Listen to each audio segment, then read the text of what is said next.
ओम गंगणपते नमः। ओम श्री गुरुवे नमः। ओम नमः शिवाय। ओम नमः शिवाय। आज गुरु पूर्णिमा का दिन है। गुरु पूर्णिमा के दिन आज सत्यनारायण भगवान की कथा पढ़ेंगे और फिर भगवान की आरती भी करेंगे। सुनिएगा। प्रथम अध्याय।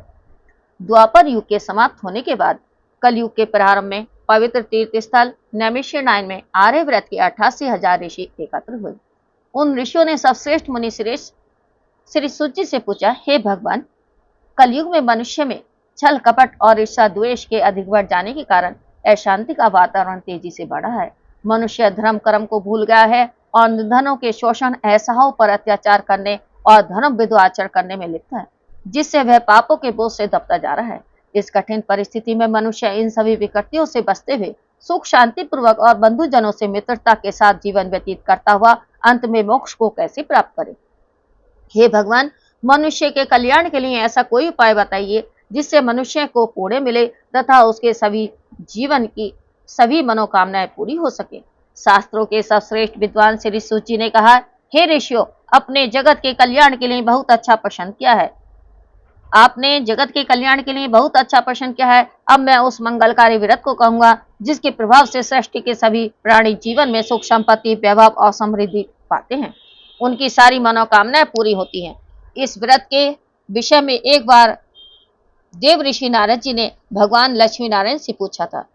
तब से शायद श्री विष्णु भगवान ने नारद जी से जो कथा कही थी उसी कथा को मैं कहता हूँ, आप ध्यान पूर्वक सुनिए। एक बार देव ऋषि नारद जी मानव के कल्याण की इच्छा से विभिन्न लोकों में घूमते हुए पृथ्वी लोक में पहुंचे। उन्होंने पृथ्वी लोक में घूमते हुए देखा कि कोई पुरुष बोझा ढो रहा है, कोई पैर कट जाने के कारण रास्ते में पड़ा हुआ है, कोई भीख मांग रहा है, किसी गरीब को अमीर सेठ कोड़े से मार रहा है, कोई नेत्रहीन होकर खाते हुए गिरता पड़ता जा रहा है। लोगों को अपने अपने कर्मों के अनुसार दुखों से पीड़ित देखकर वे बहुत व्यथित हुए और सोचने लगे कि इन प्राणियों के दुख किस प्रकार दूर होंगे। बहुत सोचने के बाद जब उन्हें मानव जाति के कष्टों को दूर करने का कोई उपाय न सूझा तो उन्हें त्रिलोकीनाथ श्री विष्णु भगवान का ध्यान आया। तब देव ऋषि नारद जी आकाश मार्ग से क्षीर सागर में शेषनाग की सैया की ओर चल दिए। उस समय श्री विष्णु भगवान किसी गहरी चिंता में मगन थे। देव ऋषि की वीणा के मधुर संगीत को सुनकर वह अपनी चिंता भूलकर प्यासी बैठी श्री लक्ष्मी जी से बोले, हे प्रिय, वीणा की संगीत लहरी से मुझे नारद जी के आने का आभास हो रहा है। अभी लक्ष्मी जी कुछ बोल पाती कि नारद जी आकाश मार्ग से उनके सामने उपस्थित हुए। नारद जी को अचानक आया हुआ देखकर श्री विष्णु भगवान ने मुस्कुराते हुए उनका स्वागत किया और उनके आने का कारण पूछा। नारद जी ने श्वेत वर्ण और शंख चक्र गदा व पद्म से सुसज्जित 4 भुजाओं वाले श्री विष्णु भगवान की ओर देखते हुए शांत स्वर में कहा, हे प्रभु, आप सर्वशक्तिमान हैं और सृष्टि का पालन करते हैं। मनुष्य का मन और वाणी भी आपके गुणों का वर्णन नहीं कर सकते।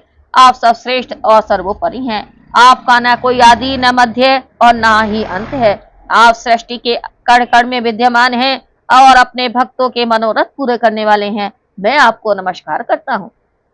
देव ऋषि नारद जी की बातें सुनकर श्री विष्णु भगवान मुस्कुराते हुए बोले, हे मुनिश्रेष्ठ, कृपया अपने आने का कारण निसंकोच होकर बताइए। विष्णु भगवान के इस प्रकार पूछने पर नारद जी ने कहा, हे प्रभु, पृथ्वी लोक पर जन्म लेने वाले मानव अपने अपने कर्मों के अनुसार विभिन्न योनियों में रहकर अनेक प्रकार के दुखों से पीड़ित हो रहे हैं। हे तीनों लोकों के स्वामी, मुझ पर कृपा करते हुए कोई ऐसा उपाय बताइए जिससे उनका दुख दूर हो सके और वे सुख संपत्ति का भोग करते हुए मोक्ष को प्राप्त करें। इस पर सभी प्राणियों को जीवन के देने वाले श्री विष्णु भगवान बोले, हे नारद, अब मैं ऐसा व्रत बता रहा हूँ जिसके करने से विश्व के सभी स्त्री पुरुषों को पापों से मुक्ति मिलेगी और निर्धनता दूर होगी और मनुष्य सुख संपत्ति के साथ आनंद पूर्वक जीवन यापन करेगा। इस व्रत को करने पर उसकी सारी मनोकामनाएं पूरी होंगी। सारे प्राणियों के कष्टों को नष्ट करने वाला यह व्रत है श्री सत्यनारायण भगवान का व्रत।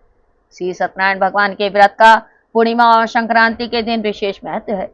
वे किसी भी दिन स्वच्छ होकर सायंकाल में कोई भी मनुष्य श्री सत्यनारायण भगवान की पूजा करे और श्रद्धा पूर्वक प्रसाद और चरणामृत ग्रहण करे तो परिवार सहित उसका कल्याण होगा, उसकी सारी मनोकामनाएं पूरी होंगी और उसके घर में धन धान्य की कोई कमी नहीं रहेगी।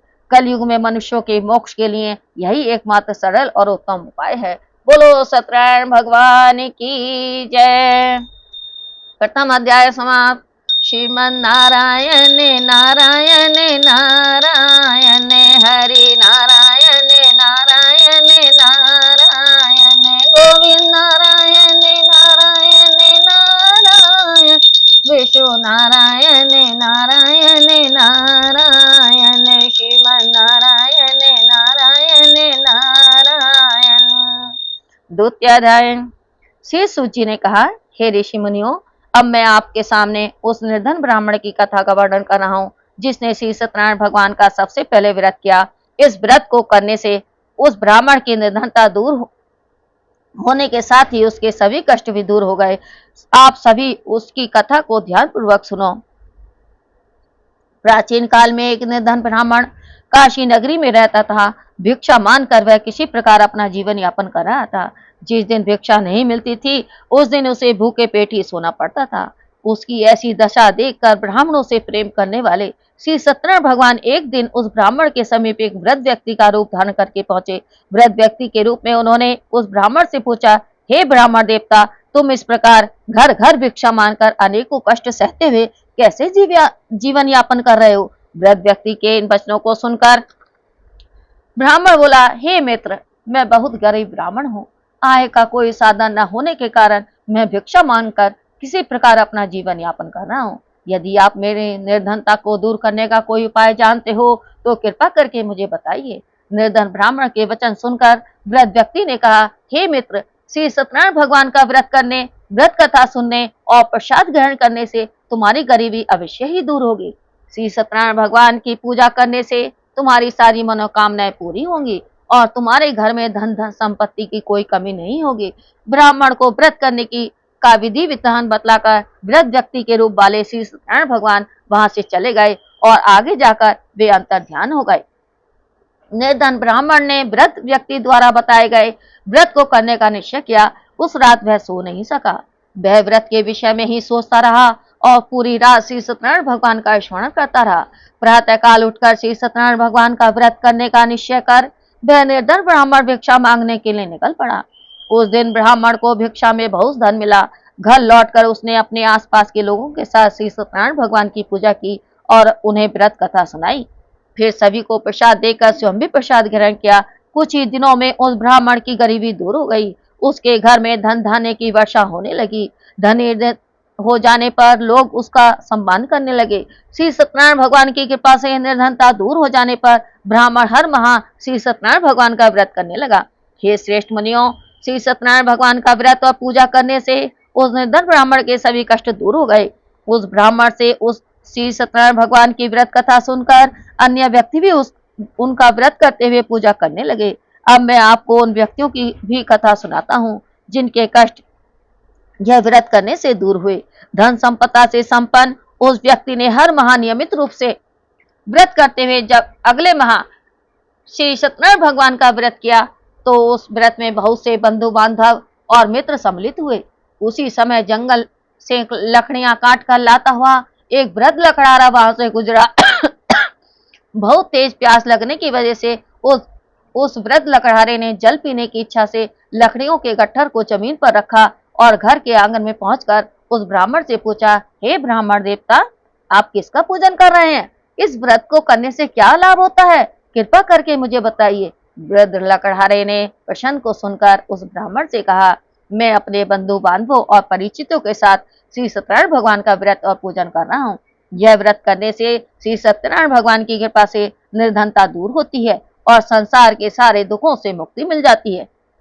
श्री सत्यनारायण भगवान की कृपा से ही मेरी निर्धनता दूर हुई है और मेरे घर में धन धान्य के भंडार भरे हैं। ब्राह्मण से श्री सत्यनारायण भगवान के व्रत के विषय में जानकर वृद्ध लकड़हारा बहुत प्रसन्न हुआ और भगवान का प्रसाद लेकर चला गया।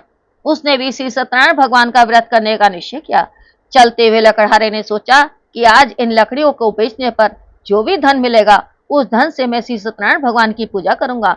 ऐसा विचार करने के कारण उस दिन लकड़हारे को लकड़ियों के पहले से अधिक रुपए मिले।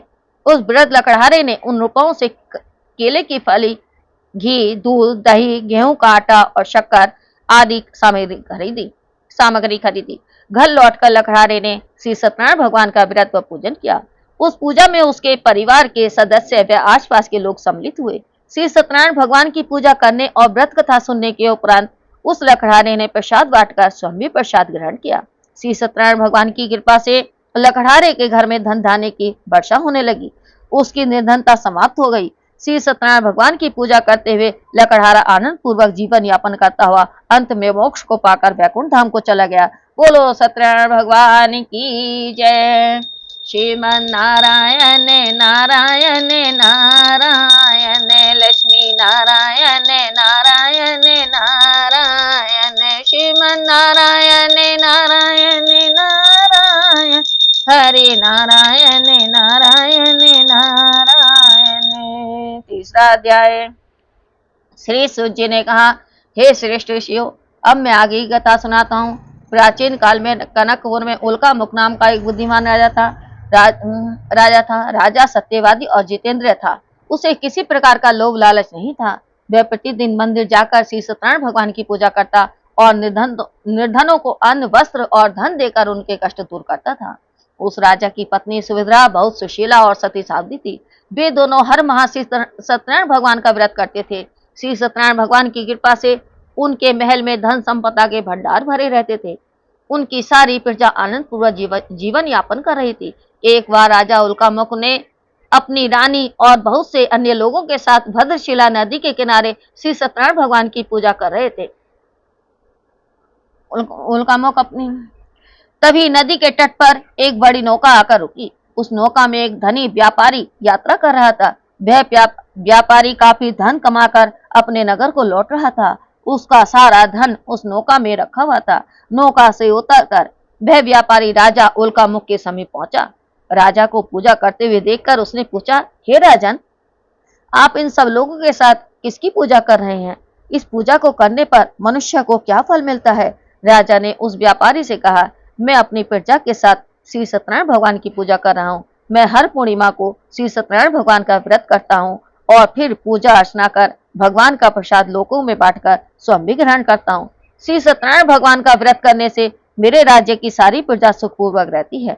राजा के कथन को सुनकर व्यापारी ने कहा, हे राजन, मैं भी श्री सत्यनारायण भगवान का व्रत करना चाहता हूँ। कृपया करके मुझे यह व्रत करने की विधि बतलाइए। राजा ने व्यापारी को श्री सत्यनारायण भगवान के व्रत की सारी विधि बतलाई। फिर राजा ने व्रत कथा सुनकर अन्य लोगों के साथ व्यापारी को भी प्रसाद दिया और स्वयं भी ग्रहण किया। उस व्यापारी ने श्री सत्यनारायण भगवान का स्मरण करते हुए प्रसाद ग्रहण किया और आगे की यात्रा प्रारंभ कर दी। वह विभिन्न नगरों में व्यापार करता हुआ बहुत सा धन कमाकर अपने नगर को लौटा। व्यापारी ने अपने घर पहुंचकर अपनी पत्नी लीलावती से कहा, हमारे कोई संतान नहीं है। कनकपुर के राजा उल्कामुख ने मुझे बताया कि श्री सत्यनारायण भगवान का व्रत करने और उनकी कथा सुनने से सारी इच्छाएं पूरी होती हैं। यदि श्री सत्यनारायण भगवान की अनुकंपा से हमारे कोई संतान हुई तो मैं भी श्री सत्यनारायण भगवान का व्रत अवश्य करूंगा। व्यापारी के इस प्रकार का निश्चय करने के कुछ समय बाद लीलावती गर्भवती हुई और 10वें माह में उसने एक सुंदर लड़की को जन्म दिया। व्यापारी ने पुत्री के जन्म पर बहुत खुशियां मनाई, लेकिन श्री सत्यनारायण भगवान का व्रत नहीं किया। जब लीलावती ने अपने पति को श्री सत्यनारायण भगवान का व्रत करने का वचन की याद दिलाई तो वह बोला, इतनी भी क्या जल्दी है? मैं इधर व्यापार में बहुत व्यस्त हूँ, अभी मेरे पास समय नहीं है। जब हमारी बेटी बड़ी हो जाएगी और मैं इसका विवाह करूंगा तब मैं श्री सत्यनारायण भगवान का व्रत अवश्य करूंगा। अपने पति की बात सुनकर लीलावती चुप रह गई। व्यापारी की पुत्री कलावती इस प्रकार बड़ी होने लगी जैसे शुक्ल पक्ष का चंद्रमा तेजी से बढ़ता है। शीघ्र ही 16 वर्ष बीत गए। एक दिन व्यापार में काफी धन कमाकर लौटे व्यापारी ने अपनी बेटी को सहेलियों के साथ उपवन घूमता हुआ देखा तो उसे उसके विवाह की चिंता होने लगी। अपनी पत्नी लीलावती से इस संबंध में बात कर व्यापारी ने कलावती के लिए सुयोग्य वर ढूंढने के लिए अपने सेवकों को भेजा। व्यापारी के सेवक कंचनपुर नगर पहुंच गए। वहां उन्होंने एक बणिक पुत्र को देखा। वह बणिक पुत्र अत्यंत सुंदर और गुणवान था। सेवकों ने वापस लौटकर व्यापारी को उस बणिक के पुत्र के विषय में बतलाया। वह व्यापारी उस सुंदर लड़के को देखकर बहुत प्रसन्न हुआ और उसके साथ कलावती का विवाह बहुत धूमधाम से कर दिया। दहेज में उसने बणिक पुत्र को बहुत सारा धन दिया। कलावती का विवाह भी हो गया, लेकिन व्यापारी विवाह के समय भी उस व्रत को करना भूल गया। लीलावती ने अपने पति को याद दिलाया कि आपने अपनी पुत्री के विवाह पर श्री सत्यनारायण भगवान का व्रत करने का निश्चय किया था, अब आप उसे करिए। पत्नी की बात सुनकर व्यापारी ने कहा, हे लीलावती, अभी तो मैं अपने दामाद के साथ व्यापार करने जा रहा हूँ, व्यापार से लौटकर श्री सत्यनारायण भगवान का व्रत व पूजन करूंगा। यह कहकर व्यापारी कई नौकाओं में सामान भरकर अपने दामाद और सेवकों के साथ व्यापार के लिए चला गया। उस व्यापारी के बार बार व्रत का निश्चय करने पर और फिर व्रत न करने पर श्री सत्यनारायण भगवान क्रोधित हो गए और उसे दंड देने का निश्चय किया। व्यापारी अपने दामाद के साथ रतनसारपुर नामक नगर में पहुंचकर व्यापार करने लगा। श्री सत्यनारायण भगवान की माया से कुछ चोर वहां के राजा के महल में चोरी करके भाग रहे थे। राजा के सैनिक उन चोरों का पीछा कर रहे थे। भागते हुए चोरों ने सैनिक से बचने के लिए चोरी का माल अवसर पाकर व्यापारी की नौका में छुपा दिया। चोर खाली हाथ आसानी से भाग गए। चोरों का पीछा करते हुए सैनिक व्यापारी की नावों के पास पहुंचे। व्यापारी की नावों की तलाशी लेने पर उन्हें राजा का चोरी गया हुआ धन मिल गया। तब वे सैनिक उस व्यापारी और उसके दामाद को बांधकर राजा चंद्रकेतु के पास ले गए। राजा चंद्रकेतु ने उन दोनों को कठिन कारावास में डाल दिया और उसका सारा धन जब्त कर लिया। श्री सत्यनारायण भगवान के प्रकोप से उधर लीलावती की भी कई मुसीबतों में पड़ गई। चोर उसके घर से सारा धन चुरा कर ले गए। घर में खाने के लिए अन्न भी नहीं बचा। भूख प्यास से व्याकुल व्यापारी की बेटी कलावती अन्न की चिंता में एक ब्राह्मण के घर गई। वहां श्री सत्यनारायण भगवान के व्रत की कथा हो रही थी। कलावती ने भी वहां बैठकर व्रत कथा सुनी और प्रसाद ग्रहण किया। फिर उसने घर लौटकर कलावती ने अपनी मां लीलावती को सारी बात बतलाई। कलावती से श्री सत्यनारायण भगवान के व्रत की बात सुनकर लीलावती ने भी श्री सत्यनारायण भगवान का व्रत करने का निश्चय किया। अगले दिन लीलावती ने अपने परिवार और आसपास के लोगों के साथ श्री सत्यनारायण भगवान का पूजन किया और फिर सबको प्रसाद बांटकर स्वयं भी प्रसाद ग्रहण किया। लीलावती ने अपने पति और दामाद के शीघ्र घर लौट आने की कामना से श्री सत्यनारायण भगवान का व्रत किया। लीलावती के विधि पूर्वक व्रत करने और प्रसाद ग्रहण करने से श्री सत्यनारायण भगवान प्रसन्न हो गए और उसकी मनोकामना पूरी हुई। उन्होंने राजा चंद्रकेतु के स्वप्न में दर्शन देकर कहा, हे राजन, वह व्यापारी और उसका दामाद बिल्कुल निर्दोष हैं।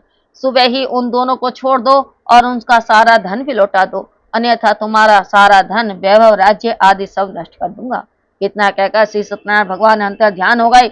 प्रातः होते ही राजा चंद्रकेतु ने अपने मंत्रियों और राजज्योतिषियों को रात के सपन के बारे में बताया तो सभी ने व्यापारी और उसके दामाद को छोड़ देने के लिए कहा। राजा चंद्रकेतु ने तुरंत उन दोनों को छोड़ दिया, उनका सारा धन भी लौटा दिया। इस प्रकार श्री सत्यनारायण भगवान की कृपा से वे दोनों खुशी खुशी अपने नगर की ओर चल दिए। बोलो सत्यनारायण भगवान की जय। श्रीमन नारायण नारायण नारायण, लक्ष्मी नारायण नारायण नारायण, राम नारायण नारायण नारायण, हरि नारायण नारायण नारायण, गोविंद नारायण नारायण नारायण। चतुर्थ अध्याय। श्री शिव जी बोले, उस व्यापारी ने अपने दामाद के साथ शुभ मुहूर्त में नौकाओं से रतनसारपुर से प्रस्थान किया। लंबी यात्रा करने के बाद एक नगर के तट पर नौकाओं को रोककर दोनों ने भोजन किया और फिर विश्राम करने लगे। जब नदी किनारे वे दोनों विश्राम कर रहे थे, तभी श्री सत्यनारायण भगवान साधु के रूप में वहां पहुंचे। उन्होंने व्यापारी के समीप पहुंचकर पूछा, हे बणिक, तेरी नावों में क्या है?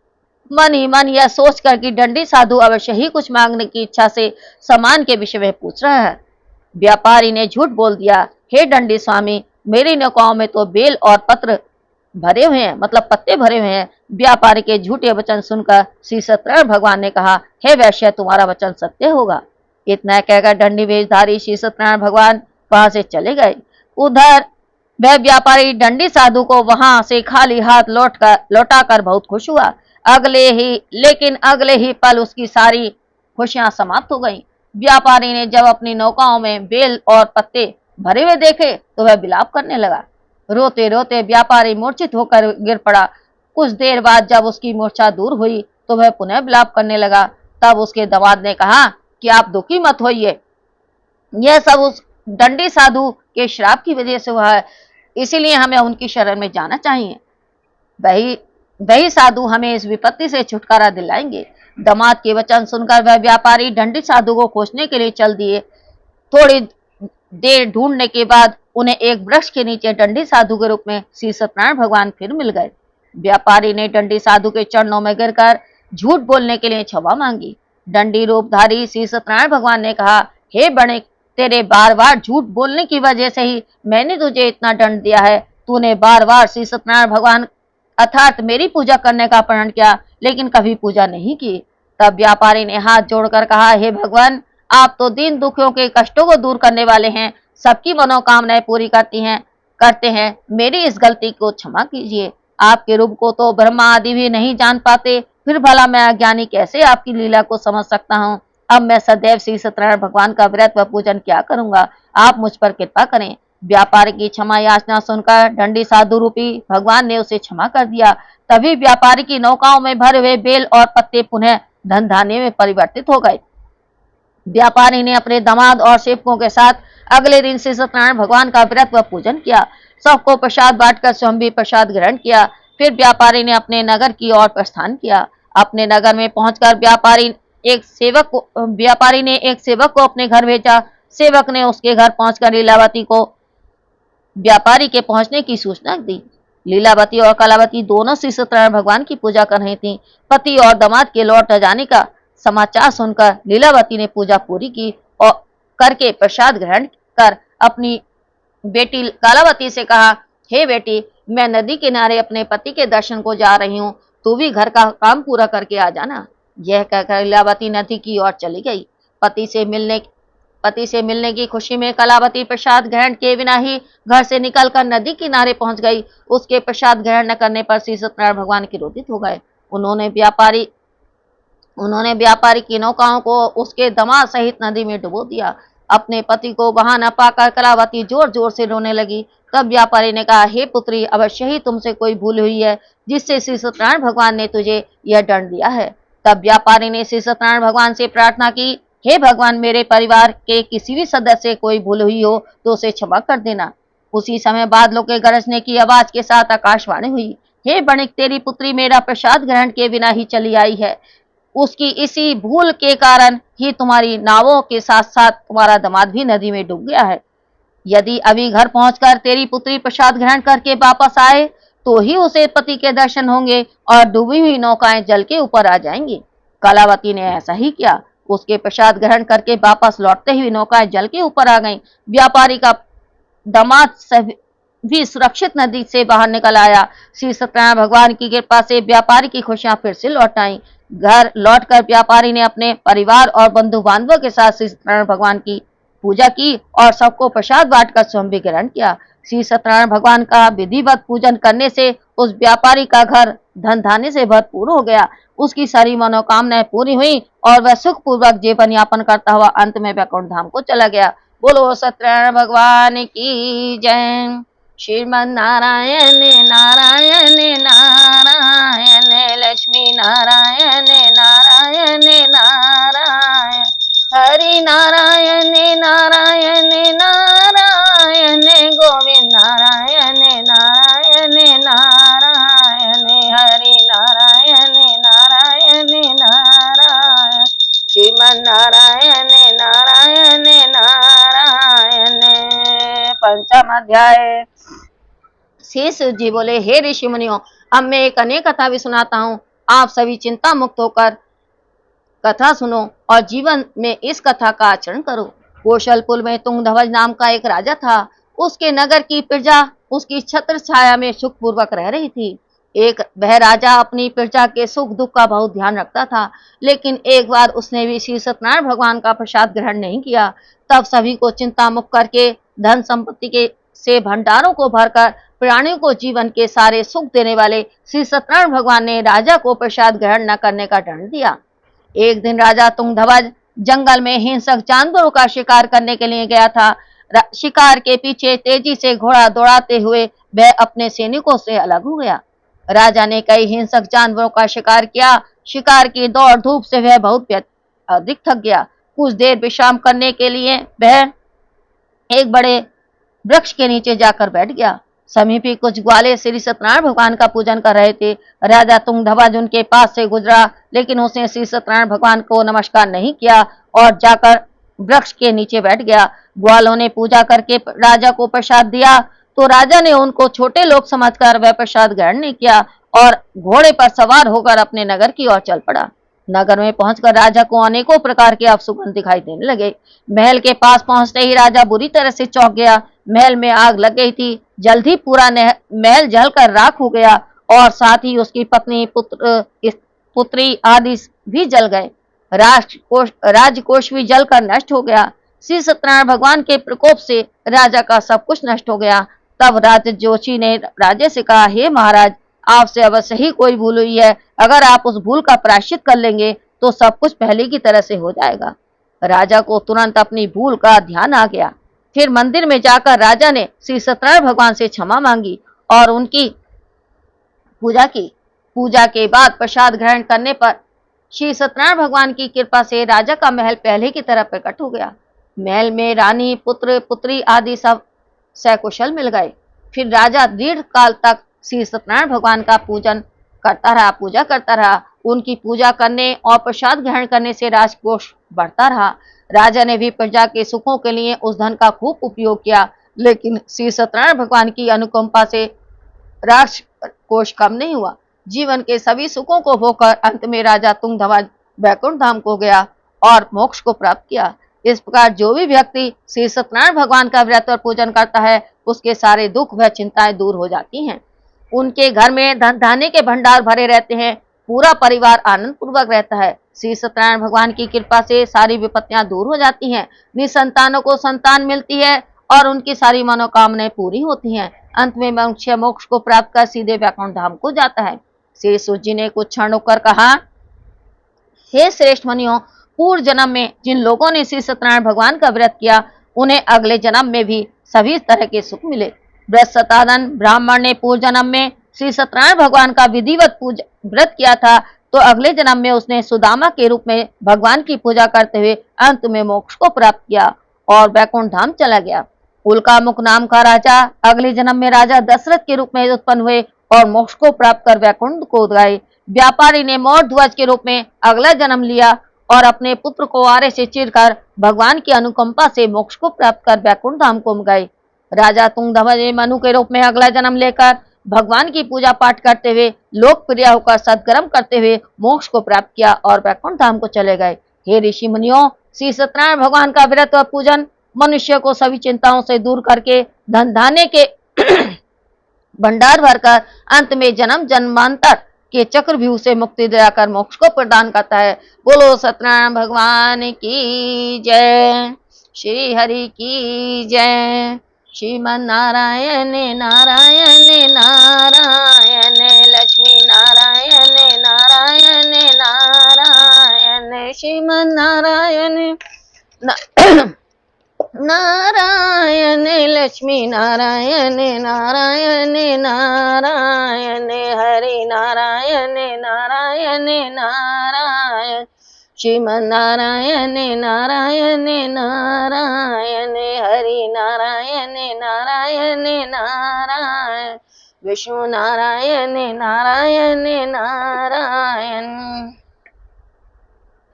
जय लक्ष्मी रमणा स्वामी, जय लक्ष्मी रमणा, सत्यनारायण स्वामी, सत्यनारायण स्वामी, जन पात के हरणा, ओम जय लक्ष्मी रमणा। रतन जड़ेत सिंहासन, अद्भुत छविराजे प्रभु, अद्भुत छविराजे, नारद करते निरंतर, नारद करते निरंतर, घंटा ध्वनि बाजे, ओम जय लक्ष्मी रमणा, जय लक्ष्मी रमणा स्वामी, जय लक्ष्मी सत्यनारायण स्वामी जनपात के हरणा, ओम जय लक्ष्मी रमणा। प्रकट भये कलिकाल, तुझे को दर्श दियो प्रभु, तुझे को दर्श दियो। बूढ़ा ब्राह्मण बन के, बूढ़ा ब्राह्मण बन के कांचन महल कियो। ओम जय लक्ष्मी रमणा, ओम जय लक्ष्मी रमणा। स्वामी जय लक्ष्मी रमणा, सत्यनारायण स्वामी जनपात के हरणा, ओम जय लक्ष्मी रमणा। दुर्वर वीर करार, जिन पर कृपा करी प्रभु, जिन पर कृपा करी। चांद चूड़े के राजा, चांद चूड़े के राजा, जिनकी विपत्ति हरी। ओम जय लक्ष्मी रमणा, ओम जय लक्ष्मी रमणा। स्वामी जय लक्ष्मी रमणा, सत्यनारायण स्वामी जनपात के हरणा, ओम जय लक्ष्मी रमणा। वैस मनोरथ पायो, सरदा तज दीनी प्रभु, सरदा तज दीनी। सो फल भोग्यो प्रभु जी, सो फल भोग्यो प्रभु जी, तेरे स्तुति कीनी।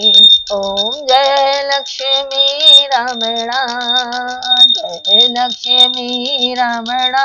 स्वामी जय लक्ष्मी रमणा, सत्यनारायण स्वामी जनपात के हरणा, ओम जय लक्ष्मी रमणा। भाव भक्ति के कारण छिन छिन रूप धरो प्रभु, छिन छिन रूप धरो। शरदा धारण कीने, शरदा धारण कीने, करो। ओम जय लक्ष्मी रमणा, जय लक्ष्मी रमणा। स्वामी जय लक्ष्मी रमणा, सत्यनारायण स्वामी जनपात के हरणा, ओम जय लक्ष्मी रमणा। ग्वाल बाल संग राजा, वन में भक्ति करी प्रभु, वन में भक्ति करी। मन वांछित फल दीना, मन वांछित फल दीना, दीन दयाल हरि। ओम जय लक्ष्मी रमणा, जय लक्ष्मी रमणा। स्वामी जय लक्ष्मी रमणा, सत्यनारायण स्वामी जनपात के हरणा, ओम जय लक्ष्मी रमणा। चढ़त प्रसाद सवायो, कदली फल मेवा स्वामी, कदली फल मेवा। धूप दीप तुलसी से, धूप दीप तुलसी से, राजी सतदेवा। ओम जय लक्ष्मी रमणा, जय लक्ष्मी रमणा। स्वामी जय लक्ष्मी रमणा, सत्यनारायण स्वामी जनपात के हरणा, ओम जय लक्ष्मी रमणा। श्री सत्यनारायण की आरती जो कोई नर गावे, जो कोई जन गावे। कहते शिवानंद स्वामी, हनुमानजित बल पावे। ओम जय लक्ष्मी रमणा, जय लक्ष्मी रमणा, स्वामी जय लक्ष्मी रमणा। सत्यनारायण स्वामी, सत्यनारायण स्वामी, जन पातकी हरणा। ओम जय लक्ष्मी रमणा। बोलो सत्यनारायण भगवान की जय, श्री हरि की जय, विष्णु भगवान की जय। श्री राधे, श्री राधे।